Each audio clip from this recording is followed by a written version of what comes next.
Stranger Things Season 1 had a quality level that you just hadn't seen before on Netflix, the streaming giant. And what was also very notable was the show's depiction of the United States government. It drew inspiration from historic events, such as, for example, the MKUltra style projects. It showed us human experimentation, the government killing people to keep these secrets secret. And the protagonists in the show in Season 1 fought the government at every possible turn, in the end actually winning. That was very, very notable, and then the show became a global culture phenomenon, and then it all changed. Once Season 2 started, the government became sort of good in the show. So suddenly the protagonists worked with government, not against the government. And anytime the government would do something despicable, it was for a good reason. Now, behind Netflix, you have large investors, and it's not just about money, it's about ideological influence, and it's also about keeping people from reading nonfiction books. In Season 1, the small-town police chief Hopper is actually directly researching the old MKUltra project.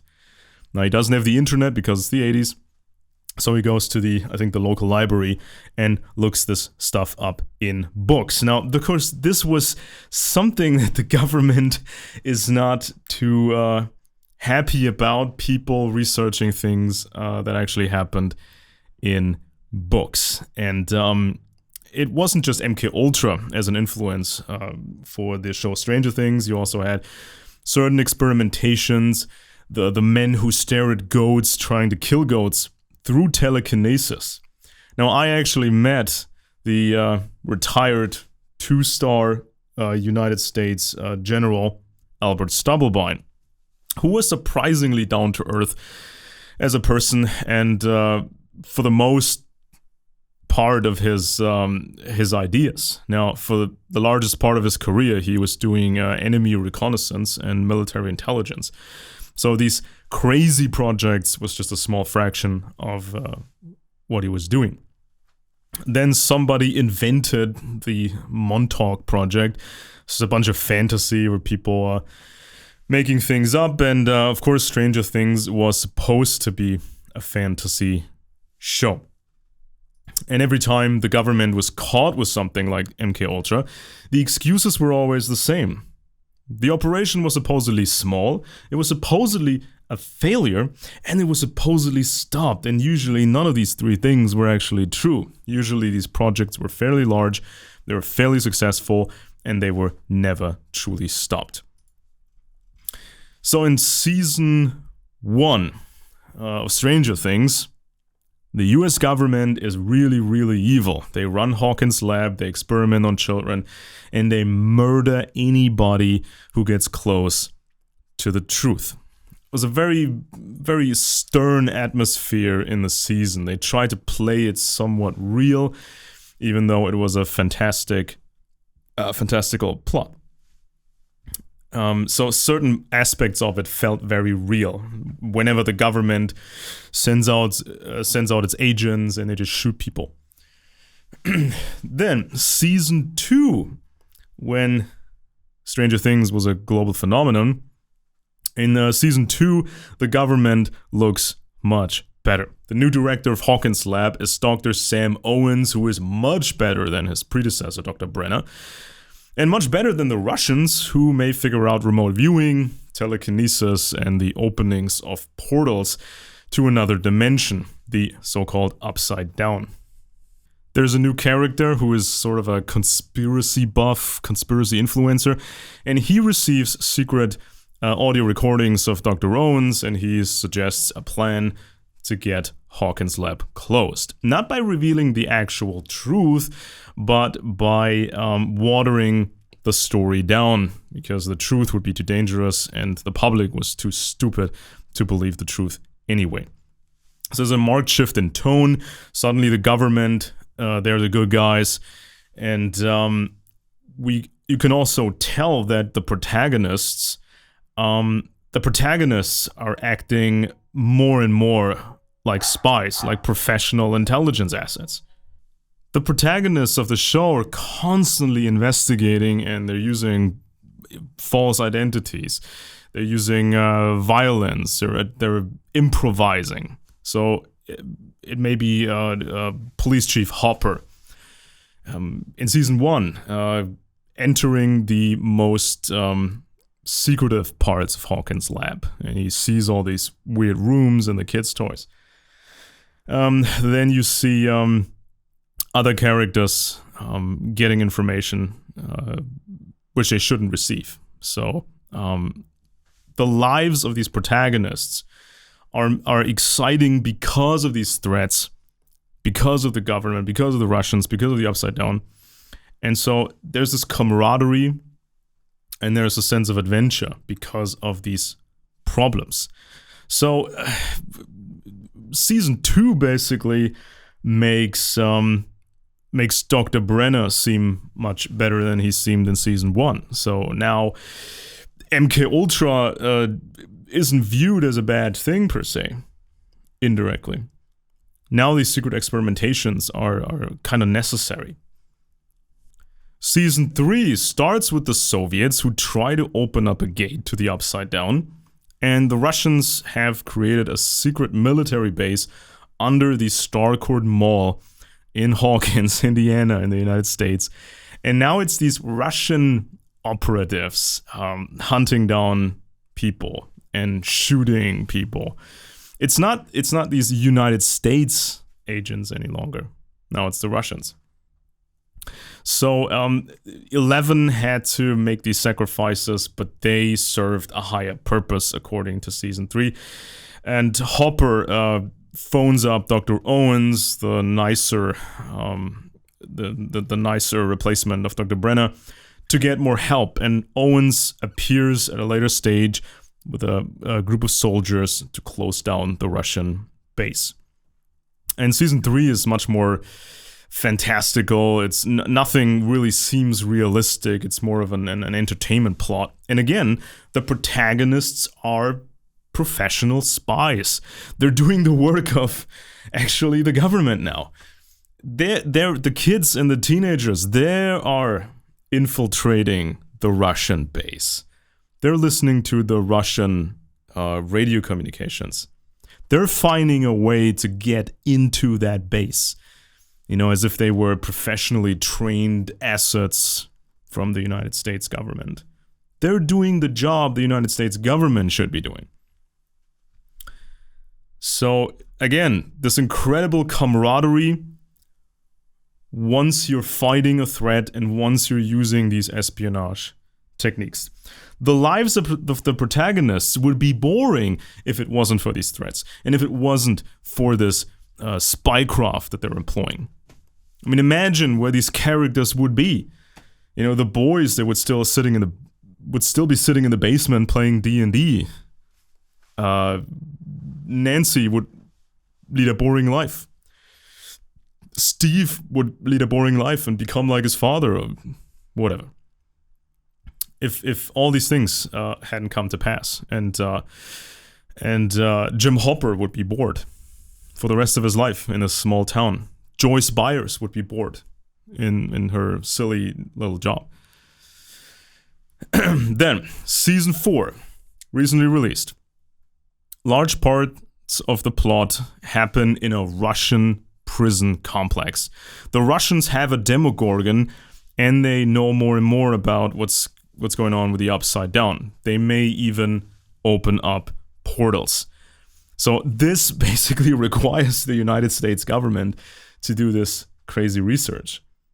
They have to protect the world. They have to protect against what the Russians are doing. So now the CIA is good. Now MKUltra is good, according to the show Stranger Things.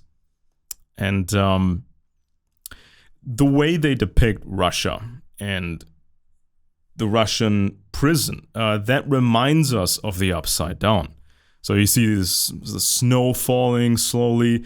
Everything seems really fallen apart and dark and dirty. It's a parallel world. It's like the United States looks so happy, and America looks so clean and nice and sunny, and Russia is like the upside down, like another dimension. Then we get United States Army Lieutenant Colonel Jack Sullivan, who is hunting the protagonist 11, and he wants to destroy 11 and destroy the entire project of Dr. Brenner. But he thinks he's doing the right thing. He's not even a classic villain in the movie. He just thinks this is necessary to protect the American public. Now, Dr. Owens, as usual, he's very helpful, and even Dr. Brenner seems multifaceted in this season. So it's never entirely revealed what the true motivation of Brenner was. Now, everybody can make up his own mind about Brenner, but at the end of the day, bottom line, Brenner's project was important to protect all these people, and the sacrifices of 11 were necessary, and 11 goes back to Brenner voluntarily. She works with government to fight the evil. So she's not locked up anymore the way she was before, but she goes there voluntarily. You also see two Russian guys who are helping characters to escape Russia, which is sort of an invitation for Russian defectors. So, clear change happening starting in season 2, and it stays like this. So this whole thing becomes like a commercial for the government, sort of a commercial for the CIA, and even it's even apologetic towards MKUltra. So starting in 2017, the Netflix stock was mainly held by institutional, large-scale financial players, capital group companies, the Vanguard Group, BlackRock, and others, meaning really, really powerful, well-connected entities, partially from circles, networks such as Skull and Bones, which brought us the CIA, and projects such as MKUltra. So it's not surprising that a big streaming giant such as Netflix would change sort of the core of the story. The core of the story would change in season 2 when it became relevant, and make the United States government the good guy. And so, yeah, all these protagonists in Stranger Things, they've all become professional agents. 11 goes back to Brenner to get her powers back. Nancy is using spycraft to get information. In season 4, for example, she creates a phony identity, a cover identity for herself and a friend to infiltrate a psychiatric hospital. So it's a complete phony, she creates a completely phony character, fake certificates, anything necessary to get access to this facility and a special prisoner. This is what a professional spy would do. Mike Wheeler and his friends, they visit a girl who hacks, who's doing some hacking in the early intranet to find the location of Project Nina. Jim Hopper is using tradecraft all the time to progress his investigation. He can improvise, he can use violence, he can use trickery, anything to get the information. Joyce Byers, she gets Hopper out of prison in a complicated espionage commando operation, and her partner in this operation is this conspiracy buff who now magically can do martial arts and speaks Russian fluently. You know, it's the skills that the spy would need and that the plot needs. So the show has become sort of a commercial for the government, for the CIA, and it's advertising indirectly, or maybe not so indirectly, it's advertising to find the spies of the future, right? If you want to be with special people, join the intelligence world. You know, that there you find, in the espionage world, you will find action, adventure, camaraderie, while the normal world is inherently boring. All those characters in the show would lead a boring life and would hate their lives if it wasn't for these threats and if it wasn't for all the government stuff and fighting evil and using tradecraft. It all may seem kind of silly, right? Big entertainment show, fantastical plot, advertising for the CIA and the government and, you know, intelligence agencies. It may seem pretty weird or strange, but if you look in the real world, you can actually tell that many people get influenced by this type of propaganda. So you may see people on the political left who are usually very much in opposition to rich circles, powerful people, but then they will accept if rich people finance the left and finance these operations, and people are being told that there's these good rich people and there's these good there's this good political party, the Democrats, and if you vote them, everything's gonna be fine. And don't worry if Hillary Clinton has a strange past and her husband has a strange past, strange relationship with espionage agencies, and don't worry if mega banks or mega corporations financed Hillary's run for president. That's okay as long as it's on the left. And the same thing is on the right. Especially traditional conspiracy media in the tradition of the John Birch Society. This was financed by influential right-wing people. They never gave you anything that was truly secret. They just gave you enough to get you hooked. And then, in those classic John Birch books, which became the basis for the internet conspiracy scene, the reader was told that he should trust elite right-wing circles, even military and intelligence circles. As long as you help them, support them, they will fight the evil left-wing world conspiracy and everything will be fine. So these things actually work. And nowadays you even see successful conspiracy media, relatively successful conspiracy media, advocating for Donald Trump, shilling for Ron DeSantis and the Republican Party, even though they shouldn't trust the Republicans, one half of the two-party cartel. Sure, it's fun watching shows like Stranger Things, but it's even more fun if you read non-fiction books, quality books, and if you figure out how intelligence works and how the empires work, and then you can understand much better what these entertainment shows are doing.